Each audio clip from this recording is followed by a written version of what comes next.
Hey, good morning and welcome to Breakthrough Walls. I'm Ken Walls and I'm your host. And today I have the one, the only Dr. Terry Wager on the show. This guy is absolutely amazing. So do me a favor, do your friends and family a favor, and stop everything you're doing and share this out. Share this out so we can. This guy's story, this guy's wisdom, his brilliance is going to blow you away. So just share this out so we can get a bunch of people on here and break through some walls today. We'll see you in just a second.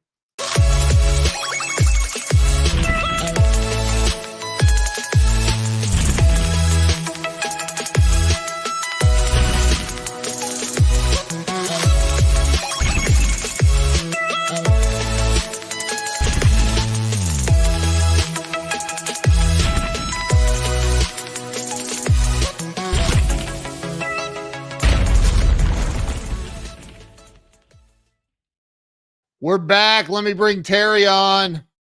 Dr. Terry Wager, welcome to the show. Well, thank you very much. Appreciate being here. Dude, it's good to have you on here. Good to have you on here. So we have, I don't know, Hazard, but what's up, Hazard? How you doing? Nick Ogilvy, my brother from another mother right there. Nick, good to see you. So Terry, as you know, I think I started this about 5.5 years ago. And honestly, I started this show because I was stuck in some stuff. And I thought, I learned somewhere that if you just listen to enough other people's stories, you'll find your story and your breakthrough. And I'm still working on that, but I've had some breakthroughs since then. So I'm excited to have you here, man. You're a great guy and a good friend. And I appreciate you, man. Feelings mutual. I'm glad to be here. Yeah.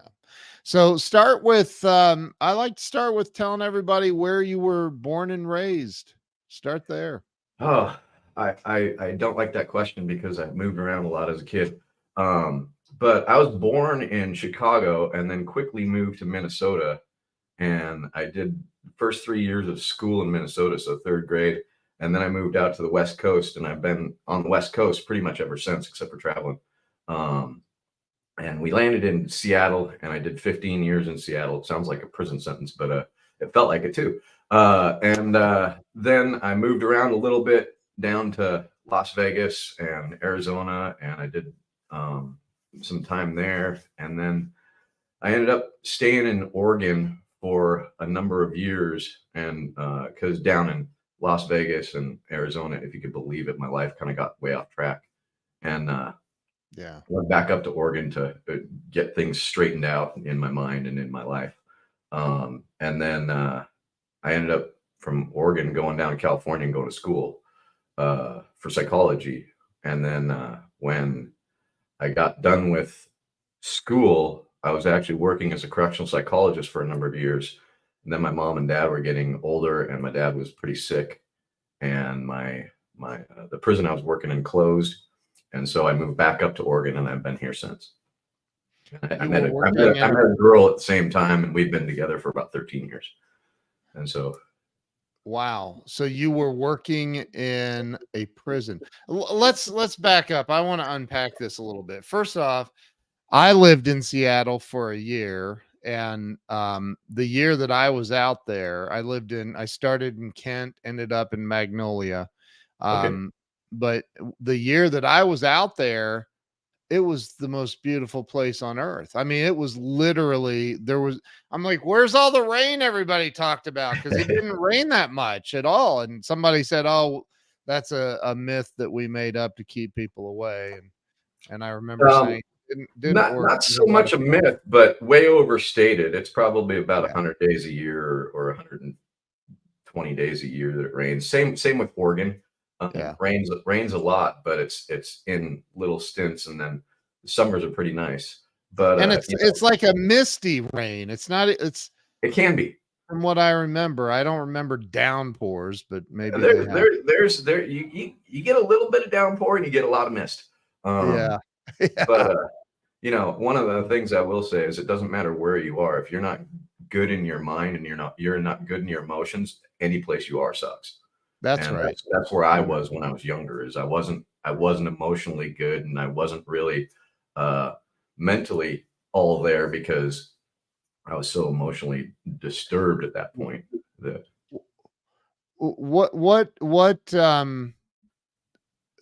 was I mean, I can't, I mean, you said you moved around a lot as a kid. So I mean, where did you go to school? What schools did you attend? Where that's did you what did it. graduate? I went to a Catholic school and it ruined me. No, I'm just kidding. Oh. For all you Catholics, I'm just kidding. But no, I honestly, I moved in the third grade, and it's really interesting because in the Midwest they do all your phonics and your grammar and all of that stuff right around the third grade, and so you move into learning that in the third grade. And in the Pacific Northwest, they do it in the second grade. And so a lot of the stuff that was in the third grade, I missed when I moved at the third grade. And so they put me back a year, but they didn't just put me back a year. They actually Wow. took me out of the third grade in the school I was going to and put me in the second grade within a week's span, realizing that I couldn't do the work. Oh, wow. Me as a kid, I was like, I'm stupid, I'm dumb, I don't get it. I'm a bad student. I suck. Yeah. And I kind of wore that throughout. And then, I started at public school, and then I did go to a private Catholic school. And I don't know if you know anything about private schools, but I don't know if it's just this Catholic school that I went to, but it was very cliquey, and I didn't know how to break in, and I didn't know I had to break in. But I was, now I did my second grade year in that public school, and then I moved to a third grade in the private school, Yeah. and just did not fit in, and I did not know how to fit in, and I did not feel good about it, and pretty much every day sucked. And it was like, Jeez. you know, and Wow. I don't know if it sucked just because of my attitude, but that had probably something to do with it. But I just didn't know how to connect with people, I and feel like I'm watching the beginning of What About Bob? it I'm was kidding. terrible. Yeah. So was there anything, I mean, I feel like, looking back on my life, and the lot I've, interviewed a lot of people, that there's always some kind of an event, a person, a string of events, situations that kind of push us in the direction that we go as adults. What comes to mind for you when, I mean, what do you think generated all these feelings of not good enoughness? I don't know if it was like certain people or what, but I mean, it just um, I grew up and my dad was really hard on me, and my mom was really uh, I don't know what the word is to be nice, but she was always like, "Don't go to your dad, I'll fix it." And so I learned manipulation pretty well. And Oh, I learned that wow. you have to kind of go around the people that are tough on you. And so I learned this kind of skating around, and if anything got tough, I'd go around it. And I learned how to do that manipulation or avoidance of danger kind of thing. And it wasn't really good. And I didn't know that that was happening. I just figured, my dad's really a hard guy to get along with. And so I was scared of him most of my life. And Wow. then, I don't know if you have had any kind of more, what would the word be? Rigid kind of upbringing around uh, church or religion, but I always felt like I was going to hell, and it was continually brought to my attention that, one, I didn't understand what God was or what it was all about. I was in catechism for a year or two trying to get caught up on what I was supposed to know, and it just scared the hell out of me, and I didn't know what it was, but I'm pretty sure I'm going to hell. um, and yeah, second grade or third grader not knowing what this is, but Jesus is Wow. up on that cross, and that's what he did to his son. What is he going to do to me? It's like, Wow. darn, I'm really freaked out. I almost swore there. But That's all right. I remember growing up in this consistent, continuous uh, feeling of unsafe and terror and not knowing what's going to happen, but and not feeling okay. And I didn't know Wow. how to get through it. And so, you know, um, I just did what I was supposed to do the best I could. And I don't think I did very good. And I didn't understand. Like I was quote dyslexic, and I was quote ADHD, and I think I was just scared to death. So I was trying to move as fast as I could to not get hit. Wow. And Dude. So you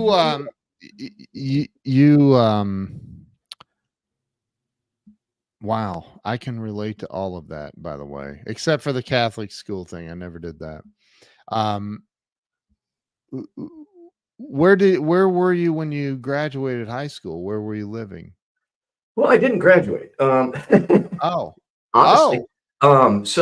I got done with Catholic school, and my mom honestly saw that I was having problems, and she started, in about fourth grade, started bringing me to psychologists, and she always said that, you're okay, but you're going through some stuff, and I think it'd be good to talk to people. And I heard you're broken, and I need to fix you. And so I was interpreting stuff completely wrong, but I always thought my mom thought there was something wrong with me, trying to just Mm. tell me that I'm okay.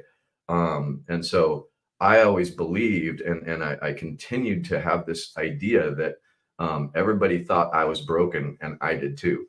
Um, Wow. so I got done with eighth grade, and my mom's like, enough Catholic school. We're going to put you back into public school and see if you have a better experience there, separate from all of those people that you went with. Because in the Catholic school I went to, you went to this Catholic school and then you went to this Catholic high school.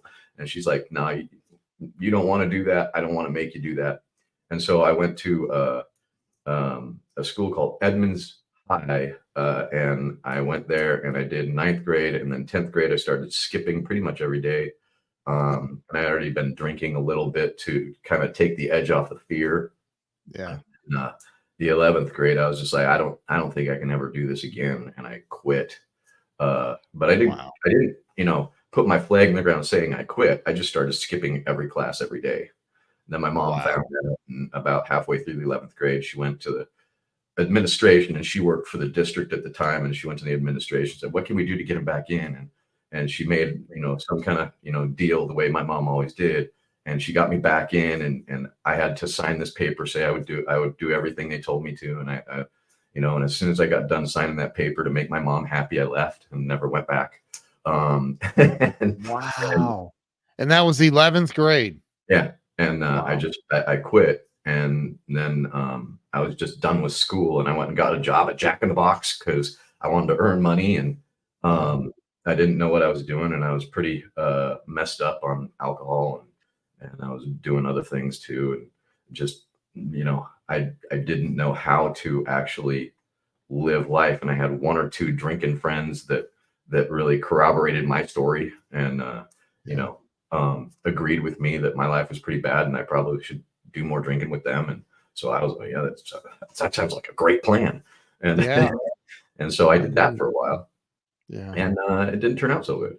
And so I actually ended up getting sober in '98 after all of How old were you how old were you when that. you got I sober? was 18 the first Were time. you really? Wow. I was 18 the first time, and I went back to my mom, and I was like, I'm all screwed up, and I don't know how to live my life. And she freaked out the way every mom would, and got me into treatment, and it was a big Wow. deal. And I did a 30-day spin dry, and then okay, I'm gonna Sp I'm gonna spin what? dry. What? So you do 30 days, and then they told you to go to Alcoholics Anonymous. So I went to the 12-step programs, and Yeah. NA and AA and all those different things. And I started trying to do that, and started trying to understand something different. And I got to tell you that it was the first time I started feeling kind of okay. And it was because I was in a room full of people who weren't okay that told me I was okay. And they'd been through it too. And Yeah. my life started getting back together, and I started working on cars, and I had a vocational rehab kind of thing where I went and learned how to actually work on cars. I got ASE certified for brakes and front end alignment and all that kind of stuff. And then I stayed sober for about 3 years, and things were kind of okay. And then the fear started creeping back in, and I wasn't actually knowing how to work through that fear. And I ended up running way down to Las Vegas, and I started drinking But again. you were in Seattle still at this point? Yeah. Okay. And your mom and dad lived in Seattle Yeah, still, yeah. I'm assuming? I lived sort of with them and sort of with my Okay. best friend, and then took months off going to other people who were in the Yeah. program and staying with them, trying to avoid my parents because that's what I learned how to do. And Right. Right. so I learned avoidance pretty good. And so things weren't going very well for you in Seattle, Yep. and you're like, "Wait, I think that the solution is Las Vegas." So Makes sense, there we doesn't go. it? Yeah, dude, it makes all the sense in the world to me. So, Some of my um, best thinking. yeah, so you went to Vegas and you were so 21-ish? I was about 21, Yeah. So you and ended up in Vegas and, probably won thousands of dollars a week playing the slots and whatnot. I was afraid to gamble because I didn't have that much money, and I'd probably gamble it away. And although my name is Wager, I don't really like gambling. Um, Yeah, right. and I went down there because a friend of mine was like, "I got an opportunity down there, and I want you to go with me." And so I was like, "Okay, I'll go with you." And he was supposedly in the program too, and I ended up uh, down there, more scared than I ever had been, not knowing exactly what I was supposed to do, um, not really having any kind of backup. And I wasn't going to meetings. I didn't know where they were, and I didn't know that you could just look in a phone book and find them. Um, and Wait, so, wait, wait, wait. So you were still sober yeah, I was still sober. and moved to Vegas? Yeah, and Dude, that isn't that what they call a pre-planned unconscious It relapse or absolutely is, something? because about 6 months later, I was like, I'm 21. I I'm all my 21, problems I were live because in I was immature. Vegas. Right, right, All my problems were because I was immature. It's not because I have a right. problem with drugs or alcohol. It was I was immature and I didn't know how to actually do it. So I think I'll Yeah, be okay now that I'm 21, and that of was not the course. case. Yeah, yeah. I That was not the again, case. makes sense. So you started drinking again in Vegas. Yeah. I'm sure everything got better from there. Yes, yes, everything got better. The sun came out because I was in Vegas, not because everything got better. But Right. and then I just started getting worse and worse and worse. And I actually I was making some good choices and some not so good choices. And one of the good choices was to go and actually go to automotive school. So I went down to Arizona, and then bad choice. I met somebody that was dealing a bunch of pot, and so he became my best friend. And Yeah. then I just went down from there, and I started doing all kinds of things that was worse than I was doing before. And Wow. in the true sense of going back out, I did it right. Yeah. And I ended up just messed up. And in about 1993, I had burned out all of my bridges and burned out everything, and I got kicked out of the school for automotive, for behavior and all that stuff. And I didn't know how to do anything. Yeah. Yeah. And so And I and moved you were back in up. Arizona. You were in Yeah, Arizona. Arizona. And then I moved back to Vegas for a minute, and then I actually moved right back up to. I had to go find my parents because they had moved from Seattle down to Oregon. My dad had retired during that time, and I was out of touch with my parents for the whole time I was gone. Um, and so I had to go find my parents and ask permission to come back and get right. And Wow. gracefully, they said yes with a bunch of stipulations that I didn't follow very well, but I tried to. Yeah. And then I moved back up there in about the end of 93. And then from 93 to 94, I worked at Applebee's trying to get my license back so I could go work on cars again. And I found out that at Applebee's, I didn't like how Applebee's did their cooking, but I really fell in love with cooking. And so I started cooking for a living. And Wow. I ended up with a job at one of the best restaurant chains in Portland as a line cook, and I did that for about 5 years. Wow. 5 years, and Okay, so you wow. I mean, some twists and turns in that absolutely. whole story. I'm sure there are a lot of details that we probably shouldn't even talk about, um, but and I say that not in judgment. Trust me, I've been there, bought the T-shirt, man. So, Yep. um, you know, so you were back in Oregon, Portland area, or Yeah. isn't Yeah. that where everybody lives in Oregon? Uh, Um, I'm kidding. it's the metropolis. Right, right. Frightening. Oregon's beautiful, by the way. I've been there. It's It is. It is. beautiful, beautiful. So you were back in Oregon working as I'm trying to put you had to be close to 30 by now, like Not at the quite. end. Not quite. I was about 26. I mean, at the end of working for that restaurant, you said for 5 years, right? Yeah, yeah. So, I actually got sober during that time. Oh, okay. I got Okay. sober in 1995. Um, Okay. and I just I drank until I didn't like, the first time I got sober. This is really interesting. The first time I got sober, I was afraid I was going to die. And then in 1995, when I got sober, I didn't care if I died. I just couldn't stand the pain, and I couldn't stand the head noise, and I Yeah. couldn't stand how I woke up every day hoping that I didn't wake up. I'm like, God dang it, I woke up Yeah. again, and Yeah. that's and then I got a DUI, uh, doing my thing after work one night after I got done cooking all night. I went and did the stupid thing of driving while I was drinking, and Yeah. it was a godsend because the cop pulled me over and I was like, just take me to jail. I'm done. And I didn't realize when I said I'm done, I actually meant drinking.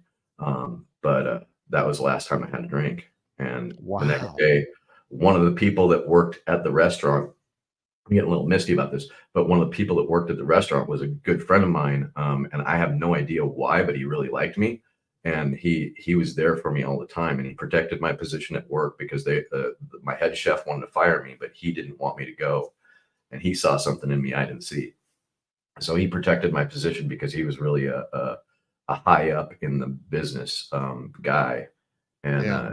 he actually had me move restaurants after I got out of jail and everything.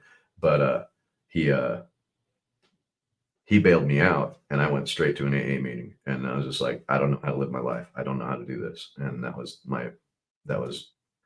11 to 5 of 95, and I haven't had a drink or a drug since. And Wow. so, So, God, I can so relate to that, man. Don't want to live, but you. I can remember for me, I was like, I don't want to live anymore. But I'm too much of a sissy to do anything about well, it. and, and, You and know, funny, it wasn't too much of a sissy. I was afraid I was going to fuck that up too. Oops. Um, I was afraid I was going to mess up, often right? myself, and then I'd be like a paraplegic or something even worse Yeah, than how I felt. And so yeah.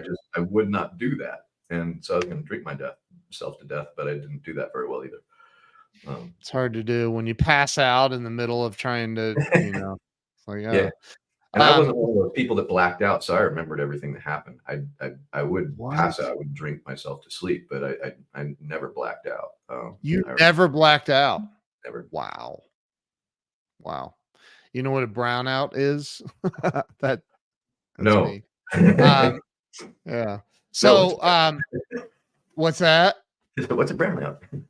It's an extended period of days and days and days of a blackout. Okay, And okay, yeah. yeah, Yeah. yeah, been there. So, okay, so you were I want to know where the doctor thing came from, or are you not really? Well, I just put that on there because it looks no. I was like, that That's looks hilarious. way better than this very way. So I added it. But no, My wife loves your story, by the way. well, thank you. No, Yeah. so in 1997, I had been sober for 2 years, and I finally got my shot, and my head chef called me over to have a little meeting with me. This different head chef, and he brought me in, and he was looking at promoting me into being a sous chef because I was really not getting along with people in 1995 when I got sober, and I had to learn everything again, learn how to actually have friends and things like that. But I did really well with following directions, and I started to excel. And I was working in about 5 or 6 of their different restaurants, covering shifts for people, and I was their go-to person for broiling food or cooking over an open fire, all of their steaks and fish and stuff like that. And so it was my chance. And he goes, "So, what do you want? Where do you see yourself in the next 5 years? And what do you want to do in this company?" And I looked at him and I go, Mike, I think I want to be a psychologist. And I looked around like, who the hell said that? And I was like, and he was like, what? And I said, I think I want to be a psychologist. That They is so go back to funny. school. And he looked at me and he's like, that's amazing. If you want to do that, you should do that. And let me tell you, you'll always have a place here. And he lied, but you'll always have a place here, but go follow that, do that, because I can see that you can be anything you want to be here, but you can do way more. And And you're so 28, you said? I was 27, 20? 27 at that point. Okay. And so Wow, dude. I applied to one school, which was a Christian school down in Newburgh, Oregon. And within 1 week, I got an acceptance letter. And so I was like, that's God telling me that's the way I got to go. And so Wow. I went and I enrolled and I quit that job and I just went to school. And I made sure that I got extra help with writing and reading, and made sure that I actually took a few less courses than a full load for the first year to make sure that I was going to follow through. Um, and, I actually did that when I first got sober too. I first got sober. I didn't tell my parents or anything that I was sober until I made sure that I knew I was going to actually follow through with it, because I'd done it so many times that I didn't want to let them down again. And so I did the same thing with school. As I went to school with, I think I had 13 credits the first semester, and I just focused on doing the writing and doing that stuff. But I did take a psychology course because I couldn't not. I was so into learning about why people did what they did and what was getting in the way of people making their goals or any of that. And I knew what my story was, and I'm pretty sure that everybody has a story, maybe not like mine, but similar to it. And it doesn't matter what the story is, or what the drama or the trauma is, or what the stressors are. They're real to us, and if we hold on to them, we get stuck in them. And so we got to let them go and learn how to let them go. And that's one thing that I wanted to learn in psychology, is how to help people to let go of that shit. Wow.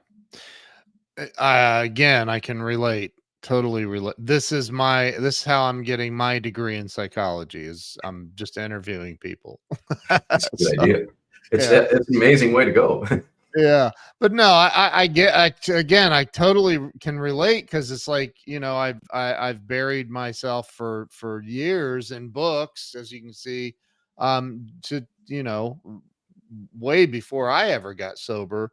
I was like, I got to figure out what's going on with me. What's up? Like, and so Tony Robbins has the answer, or this person or that person. It's like, so I can relate to that. And I think probably a lot of people can relate to that, like we're all seeking the truth about life and us and why we're here and all of that. So I think that, that's really cool, dude. I guess you got a GED before you went to. So GED is another funny story. Probably in 1989, I cracked. I had somebody drive into my car when I was sitting at a 7-Eleven exit to drive out, and they just drove in like they were going to go into 7-Eleven, and then pulled out all of a sudden, took the front of my car off. And so nice. I had a $500 deductible. And so my mom taught me well, and she made a deal with me that if I went to school for my GED, she said, if you go to school for your GED and you get your GED, I'll pay you the $500 to get your car fixed. I wasn't working at that time. And so I was like, let me get this straight. If I get my GED, you'll give me the 500 to get the car fixed. And she says, yes. And at this point, I was sober for about a year, and my mom had me contract with her for everything we did. And so that basically means when we agree on something, we both sign it, and then she follows through on her side of things, and I follow through on my side of things. Wow. And so I wrote the contract saying, upon receipt of GED, Mom will give Terry $500 for the deductible. And so she signed it. I signed it. I went up to the local community college, took the GED test, passed that day, brought it back down to her, and she got pissed. And so then she brought me to the therapist I was seeing at that time and says, he cheated. And she's like, you signed it. And so that was her education in contract negotiation. And my beginning of contract negotiation is like, what does the thing really say? And so I was supposed to go to a class for 6 months and then take the GED, but I couldn't see myself doing that. And so I got it that day. You just went and took it and passed it. Yeah.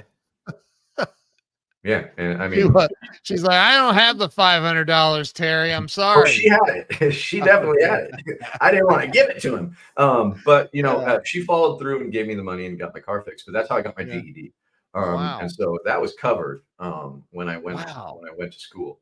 And so that's crazy. I got my GED, and then I went to George Fox, which was a Quaker school, for 2 years, and then I ended up transferring down to California to USC, and I got my BA from USC, and then I went to a little school called Argosy University that is no longer in existence the way it was, but amazing psychology education, and it was a very, very depth psychology with some of the huge people in psychodynamic and attachment theory.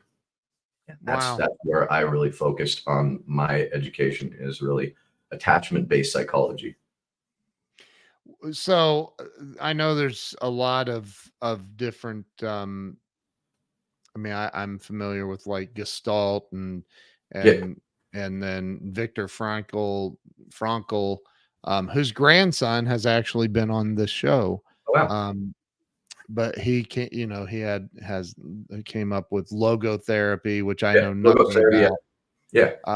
But you know, I know there's a lot of different forms. Was there anything that made you go, this is the one I want to? Yeah. So when I was at USC, I was working at LA Child Guidance, and LA Child Guidance was a guidance center for severely emotionally disturbed kids, and the severely emotionally disturbed kids that had attachment issues with parents who were either killed or in jail or prison, or parents that disappeared and they were in group homes. And so just really devastated families. And I was working with these kids, and you know, the therapy or the therapeutic school that I was working at was really cognitive behavioral based, and these kids didn't respond to it very well. And they had a point system, and you have to earn points to get this and that. It was very, very behavioral modification kind of thing. And I just watched these kids have more and more problems around it. And so knew that there had to be something else. And so I started researching a little bit, and I ran into this guy named Daniel Hughes, who talked about attachment and how these kids had more of an attachment disorder than a cognitive or behavior disorder. And the behavior was a result of the attachment, which is an emotional thing. And so I really started to geek out on that. And then we had a guy named Dr. Eagle, Morris Eagle. And he was an attachment expert at Argosy. And so when I got into grad school, and I knew that he was there, and then we had the professor that ran the whole school was a guy named Mark Lubin, and he was a student of Bruno Bettelheim, who is another big name in object relations psychology. And so I started to really geek out on this to answer the question of what was going on with these kids at LA Child Guidance. And what it was that they had severe attachment issues, And so What's what that? that What does that mean? What I'm not yeah, tracking. Like, what's absolutely. that mean? No, no. What that basically means is we all have an internal working model of the world based on emotion, not thought. And so our emotions are all unconscious and they're sitting creating protection systems for us that are Okay. the automatic patterns that everybody talks about in NLP or cognitive or schema therapy.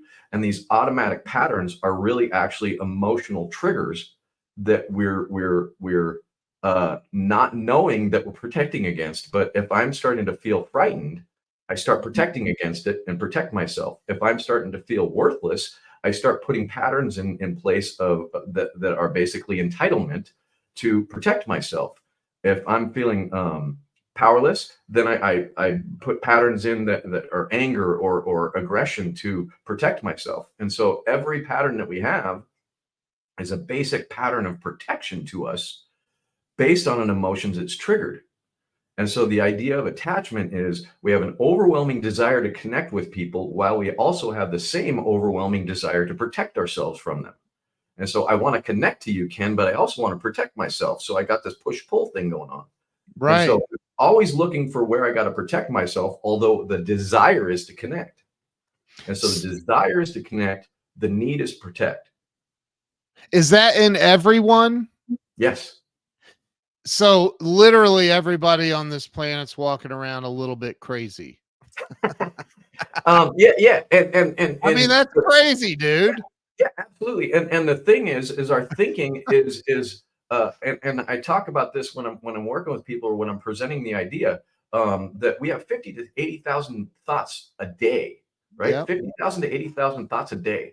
And it's all permeating from our emotion. And so if we're emotionally regulated, Nick says I am.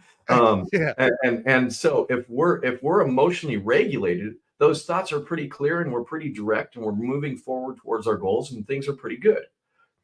But if we're actually emotionally dysregulated or we are triggered, those thoughts start to become about protection. And if you're really like I was when I was little, really paranoid around needing to protect myself, I could see everything as a threat. Even if you said, "Hey, you're a good guy," it's like, "Oh, okay, he wants something from me." And like, what? And so we Right. start to interpret all of this stuff through our head, but it's really our emotions that are off track.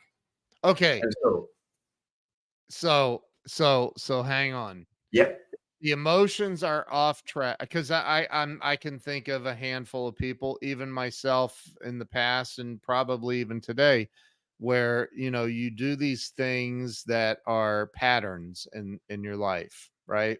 They become like, and then I've done that where I'm like, okay, I feel like everything's going well. It's the going in the direction I want it to go now, or whatever. And that thing I was all worried and concerned about is no longer. And then bam, something happens, and it's like, crap, that's the same thing that happened before. Like, what?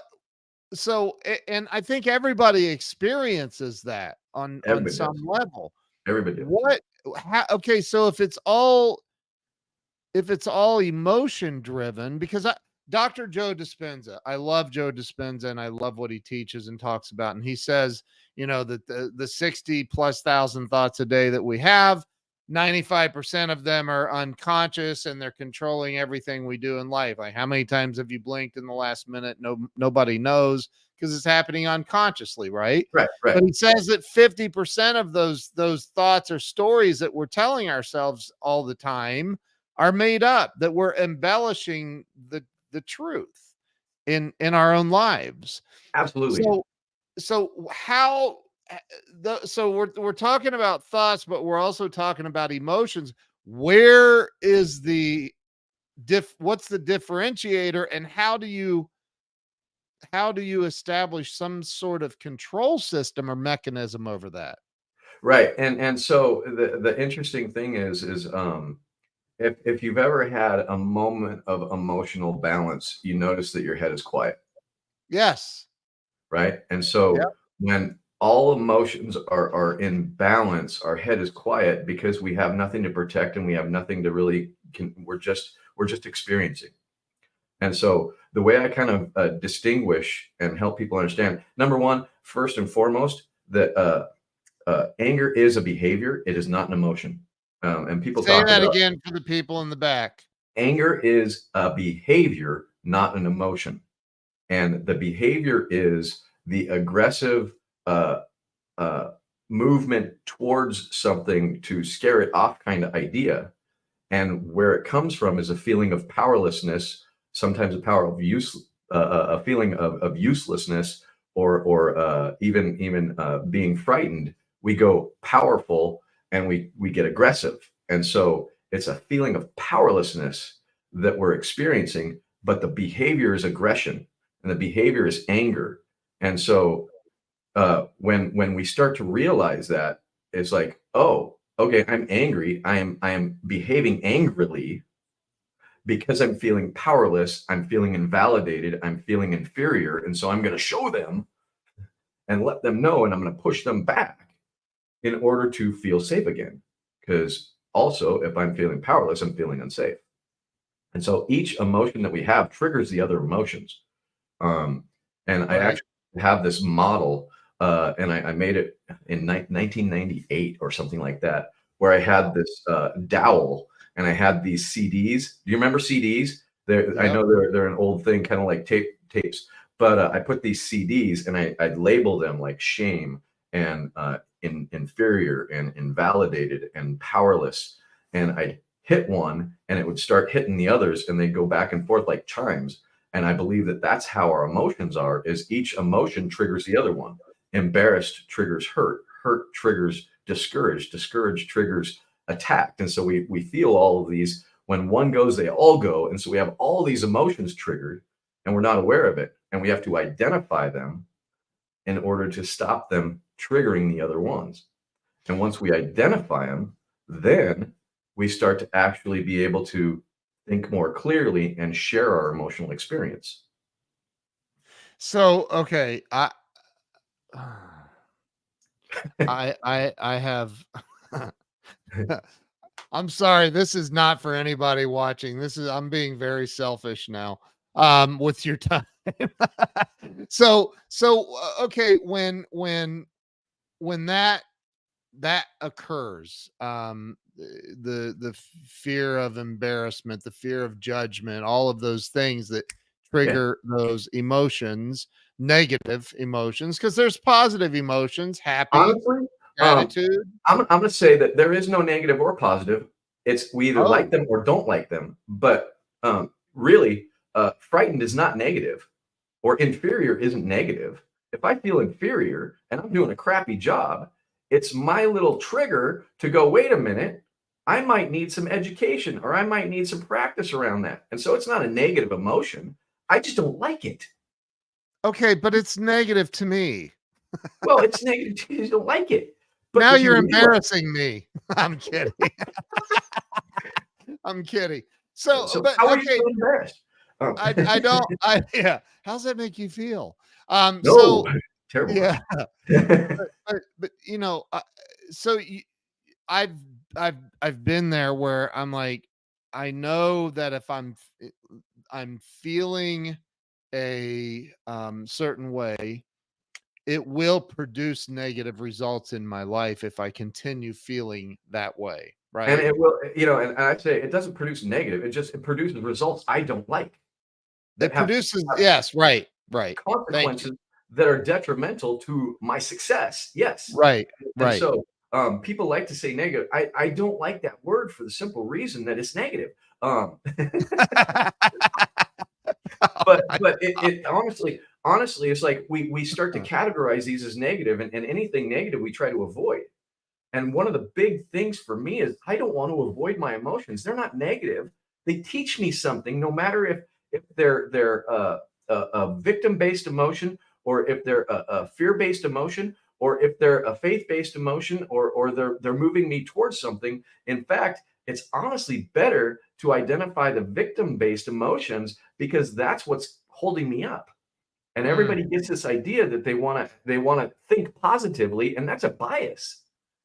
yeah. Positive thinking is a bias that gets us in trouble more often than not because we're living this hopefully things are going to work out when really we're not doing anything different except living a pattern of hopeful. Okay. And the So question that I so really have is who doesn't want to be balanced and intentional in their life? right. My question is, when these emotions Embrace the suck. when these emotions occur, and I don't like those particular emotions, and I know that the it's going to set off a chain of other emotions and reactions possibly to those emotions. um when those occur and I want to change that emotion now, is there a methodology to that? I mean, So these are some it's of a these great question. oracle because I know how to do it, but Right. sometimes it takes me a while to remember. Right, Like, and honestly, Tony Robbins and all of the gurus that have learned the that you can change your state, you can change your physiological state, yes, but it doesn't change your emotions for the half a moment you might think it did. But if your emotions triggered, right, and if you're frightened and you talk yourself out of being frightened by some of these little tricks that we do, and you go back into the situation, you can get frightened again. sure, And one of the things that I think, and I've said this to you before, there's a few people in this world that are so emotionally balanced that they don't realize that other people in the world, which is most of us, are not emotionally balanced. And right, I'll go and back for a minute and say that, you know, the the attachment disorder kind of thing, we all have somewhat of a disordered attachment because it's wherever we started protecting against our caregivers that we created this pattern of protection. And some of us actually had really good upbringings and real there for us parents who we didn't have to protect against right away, and some of us had to protect right away. And part of it is I'm a protector from the beginning and just more scared, so I protect earlier, so I'm going to have right, more of an attachment issue. Or I'm just really connected to the parents, and I'm not talking about codependent connection, but I'm talking about like um a faith-based connection that I know they're there. I know I'm okay. I know, and I just, and it's not a knowing up here, it's a knowing down here. right, Right. And right, so there's some people that just know so strongly that they're okay that nothing really flaps them. And we know a couple of them. And Tony Robbins, I believe, is one of those guys. And so he goes to mindset because he's so pretty okay, yeah, emotionally grounded, that he doesn't even think about emotion because it doesn't trigger him. Right? He doesn't right, get triggered right, that way. right, right, And so it's almost invisible to him. right, And so he's right in what he's teaching if the emotions aren't at play. But if the emotions are at play, and so the answer to your question is, how do I change my emotional state? Well, I have to identify the emotions that were triggered in 3 to 5 words. And so if I'm embarrassed because I just tripped and everybody saw me. Done. And just acknowledging it and admitting that it was there makes it kind of go away because now I got honest with myself. I'm hurt. Identify how I'm hurt, right? Oh, I'm bleeding. Okay, I could put a band-aid on it, and the band-aid might not solve it, but it's a move towards healing the wound. And so I right, start to become healed. right, I'm feeling discouraged. Well, if I can admit I'm feeling discouraged, then I can also ask for help. I'm right, feeling powerless. Again, I can ask for help. And most of the emotions, when we identify them, it gives us a good idea of what to do next, which is ask for help or say more about how we felt that. But it's really identifying your own emotion and not pointing the finger at somebody causing it because nobody caused our emotions, they triggered them. And so, Ken, you could do whatever you want to, and you don't cause me to feel something. You trigger an emotion that was already ready for me to be triggered. And Right. so you So when somebody says, "You made me mad." right. Well, what you did is something they didn't like. Right. They felt powerless and they probably felt inferior and they felt embarrassed. So Mm. they got mad instead of identifying the emotion. Wow. That's powerful, dude. This is a master class, you guys. Like, this is incredible. So let me ask you this. I can't even believe we've been on here 50 minutes already. That's Oh, geez, insane. me neither. Wow. So let me ask you this. For, let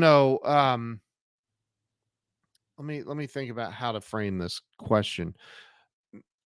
I always ask every guest this question, and I want to preface this by saying that I think that happiness is related to finances. And here's why I'm gonna say I've been broke and homeless. I was homeless in Seattle actually, and I've been Sleepless in wealthy. Seattle. No, I was homeless and sleepless. But I've been broke and I've been wealthy, and quite honestly, wealthy is way better. And from an emotional standpoint, I feel way better when I have a lot of money than when I'm worried about how I'm gonna, get my next meal. So so with that being said, what do you think, in your opinion, holds people back from having everything? And I'm talking the financial well-being, call it wealth, call it whatever you want. But the financial well-being and just freedom to choose, do, be whatever you want to do, choose or be. What is holding people back in life from having it all? Yeah, a great question, and I'll start off by saying happiness is actually a behavior because you can see it. The Yeah, right. emotion is joy, Mm, um, and so the emotion you can't see if somebody's joyful, but you can see that they're happy, and so you can see somebody actually acting happy too, and that's how you know that it's a behavior. Joy you can't fake. It's just a thing that permeates from somebody, and you can feel it, and it's an experience, right? And so I think that to answer the question about money is money is really a scorecard of how well you're doing at moving forward towards your goals. And the thing that's getting in the way of people actually getting towards their goals or having the money that they want or achieving what they want in life is their self-doubt and their feelings of worth and their feelings of powerlessness and their feelings of inferiority that are so unconscious they don't know that that's the thing that's doing it, and they live in this idea of trying to prove themselves not that, and they mm, live in the red. And I'm talking about emotion, like the red, the protection from right. feeling worthless and feeling powerless, and so they protect themselves by trying to prove their power and trying to prove their entitlement and trying to prove that they should be up here. And what happens is they end up in this ring of fire where they're trying to prove these emotions aren't true. Meanwhile, they feel them constantly. And so they feel the self-doubt, they feel the neglect of themselves, even back, and they feel the rejection, and they feel the inferiority, trying to prove superiority, and not superior to anybody else, but superior to how they feel. Right. And so they live in this idea of trying to prove themselves something other than what they really feel. And all they are is stuck in their emotion and they don't know it. And so when we can actually clear that emotion by identifying it and letting it go, it goes away. And I do this thing when I'm talking to people, when I'm working with them, if we are talking about emotions, is I have them imagine this idea of this chest with all these vulnerable emotions or these raw emotions as water balloons heavy holding them down. And as we examine each one, we pull it out and it turns into a helium balloon and floats away. And so it's not about the thing that you're doing, it's about the thing that you're experiencing, the emotion that you're experiencing. And so it doesn't matter if I'm trying to have a $1 billion negotiation or if I'm having a $10 an hour job interview. If I'm feeling worthless, it's going to come through in that event. And it's the emotion that holds me back, not the thing. And then what I do if I fail it is I make some excuse about that person or that situation, and then I'm going to go try again, and I'm going to try to prove I'm good this time. But all I'm Mm. doing is I'm reacting to the emotion instead of silencing the emotion, identifying it, and calming down, and then being able to go in from a balanced, intentional position. So people, but there are people who have the pattern of almost repeating the same behaviors of being almost borderline psychotic behaviors.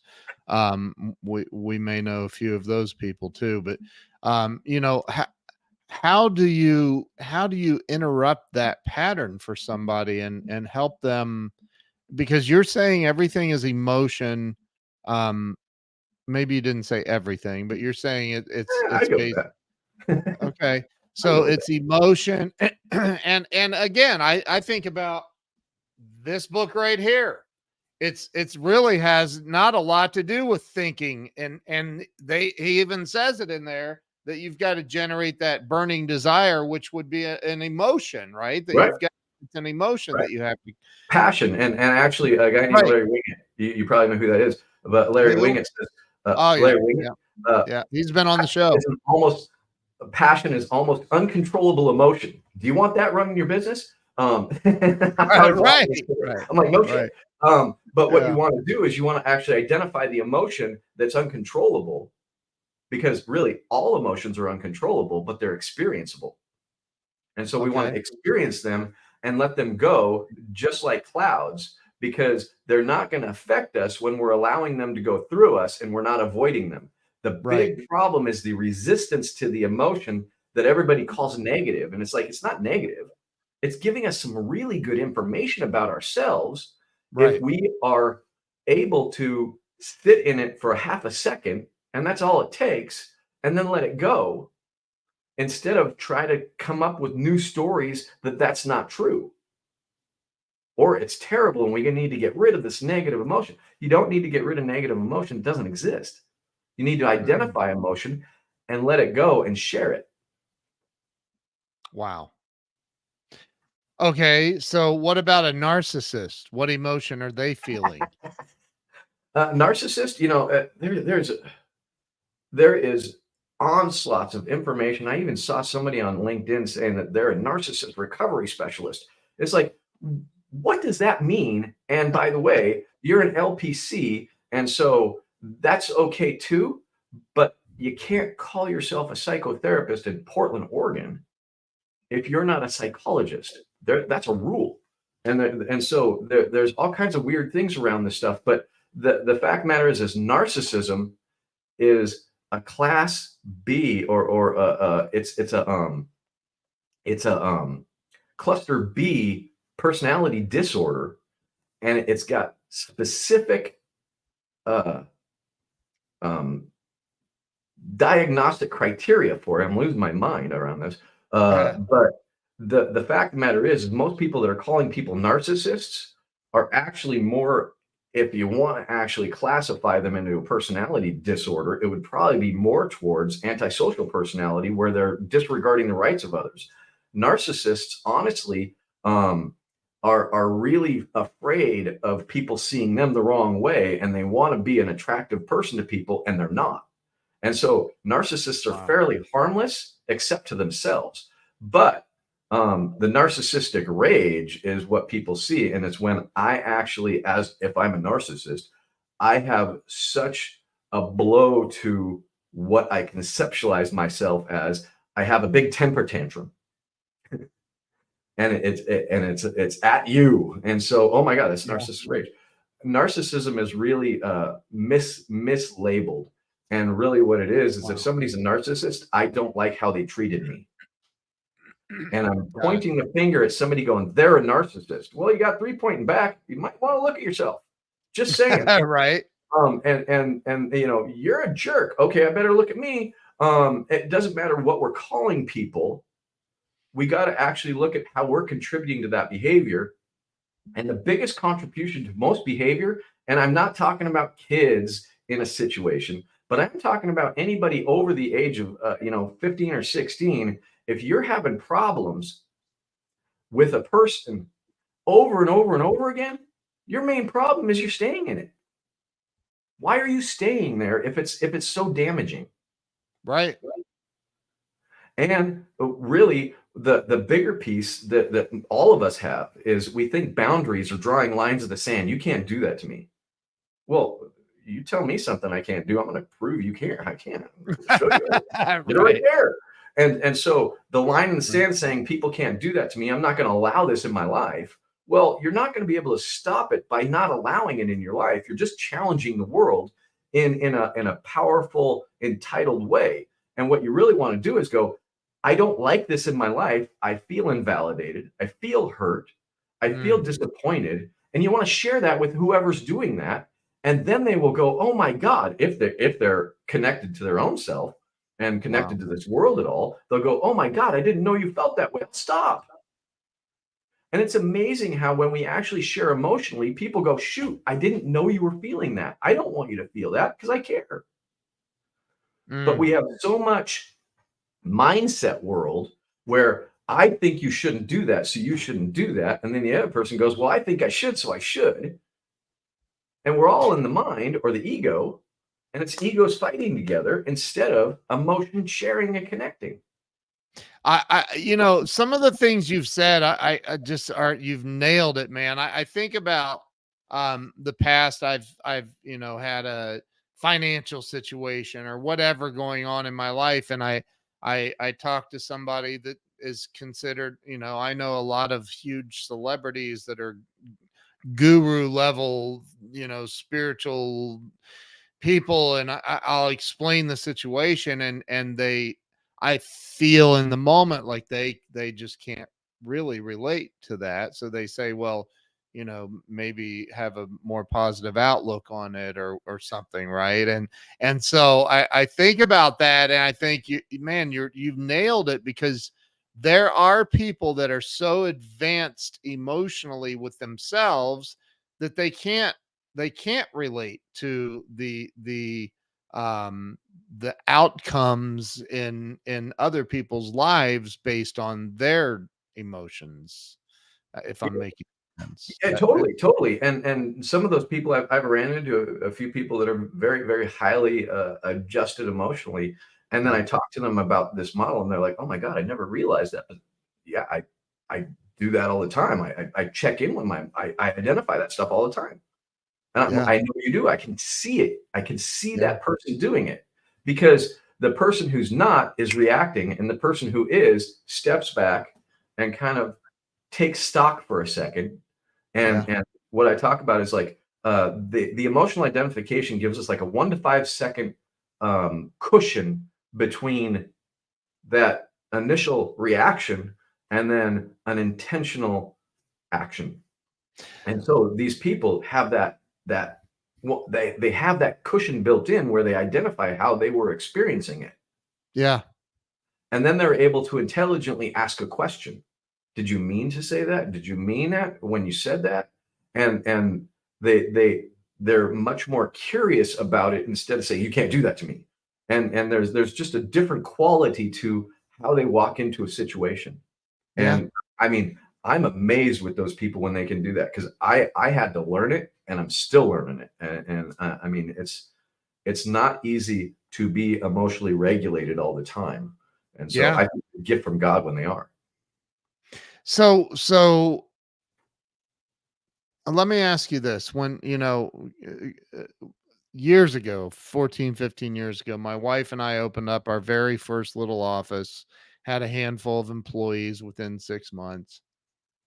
And then one day I'm on the phone, this dude that worked for me, big guy, walks in, he goes, "Hey, there's a guy looking in the windows of your SUV out in the parking lot." And I'm like, "Well, you're bigger than me, dude. Like, tell him, whatever, kick his ass." And he's like, he's got it blocked with his tow truck. And I'm like, "Oh, he's here to take my car." And he did. I don't know if you've ever tried to talk a tow truck driver out of taking your car, but it's a repo Yeah, guy. But they're relatively rigid around that. Yeah, and That so says take it. yeah. So I'm standing in the parking lot with my employees watching my car get towed away. And I can remember, and I was 2 years, 2.5, 3 years, 4 years. So I maybe long. No, it was longer than that. 7 years sober. And 6 I or can 7, the way I count thinking, it. yeah. I remember thinking, what's the point of being alive? Well, like, why even, why am I doing all this? Why am I here? This is ridiculous. And for a very split second, I thought, I don't even want to be here anymore. Like, this is ridiculous. I think back to the lockdowns and the pandemic and all that crap. The suicide rates skyrocketed, not just here in the US, but around the world. What do you say to somebody if they called you and said, Terry, I've tried everything. I don't know which way to turn. I don't know what to do. I don't even want to be here anymore. What's the point of going on? What do you say to them because I know I see everything as it's gonna pass eventually, no matter what's Yeah. going on. And so Eventually, the short answer there is I say, "Wow, what you're going through really sounds like it's terrible." And then I move right into emotions. How are you feeling embarrassed right now? How are you feeling hurt? How are you feeling untrusting? And I don't let them go on for an hour on how they're feeling each one. Just 3 to 5 words of how you're feeling that right now. And what I'm doing is I'm actually regulating their emotion because their thinking is so loud that they're giving me all of the verbal puke of whatever the problem is, but they're not identifying what's going on. And as soon as they identify it, well, I'm embarrassed because somebody just towed my car in front of the people who I'm supposed to be impressing. right. I'm hurt because I recognize right now in this moment that I'm not as good as I thought I was at everything. I'm feeling untrusting because I don't know what else they're going to come back and take. Right? I'm Right. feeling discouraged because I've been trying so hard to get ahead and now I'm behind again. Right? And so it's just in that short little, okay, I'm acknowledging where I'm at in this moment. Yeah. And when we can acknowledge when we get in the moment, we go through the emotions, it's like, okay, so now what can we do? Mm. And the sound is gone. The sound is just absolutely gone from your mind about that whole situation. Is like, well, I can go back to work. I can call the tow company. Or if it's a Bank repossession, or what, right. I can call the company and talk to them about what we can do. Okay, Right. great. So let's put a plan together. Now we can actually plan logically because we've got our emotions out of the way, Right. and then we move forward very easily. Wow. Dude. Wow, that's powerful. That's very powerful. We're over an hour, I know, which is and I have a meeting right. that is starting. Oh, geez.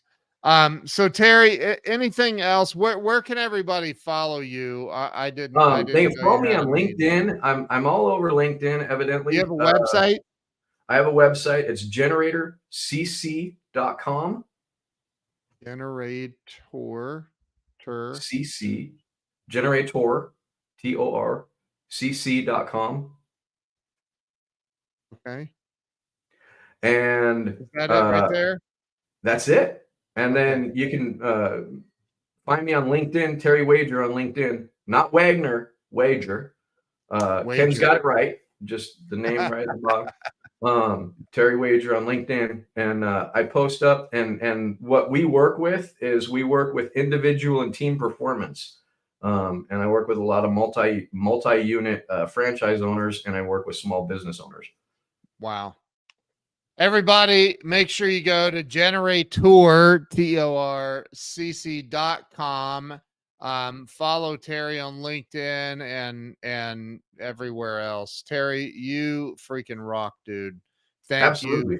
for coming on and sharing so much wisdom with everyone, man. You're amazing. Absolutely. Appreciate Thank you, you. brother. If you can stay with me for a minute, I'm going to wrap this up though. And I know Yep. you got to, so All right, everybody, have a great day. Make sure you go follow Terry. Thank you so much for sharing this out if you did, and we will see you all later. Have a great day.